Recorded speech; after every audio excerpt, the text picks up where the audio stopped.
સાધલીની મનન વિદ્યાલયમાં અંદાજિત 4,37,000 ઉપરાંતની ચોરી તેમજ સેગવા ખાતે થયેલા ચોરીના તસ્કરોને ગણતરીના દિવસોમાં ઝડપી પાડતી શિનોર પોલીસ.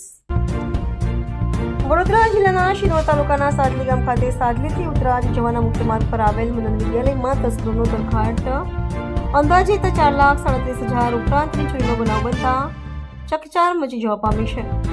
મનન વિદ્યાલયમાં લગાવેલ સીસીટીવીમાં ધાબળા ઉડી ચોરી કરતા તસ્કરો કેમેરામાં કેદ થયા હતા.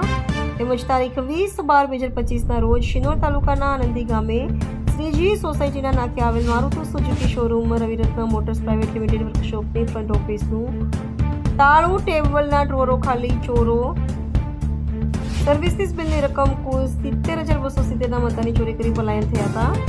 શિનોર પોલીસને જાણ કરાતા મનન વિદ્યાલય પર આવી ગુનો શોધી સીસીટીવી ફૂટેજના આધારે આગળની કાર્યવાહી હાથ ધરી હતી. આ બંને ચોરીના બનાવોમાં શિનોર પોલીસને મોટી સફળતા મળી છે. શિનોર પોલીસે ગણતરીના દિવસોમાં ચોરીનો ભેદ ઉકેલી 4 આરોપીઓને ઝડપી પાડવાની આગળની કાર્યવાહી હાથ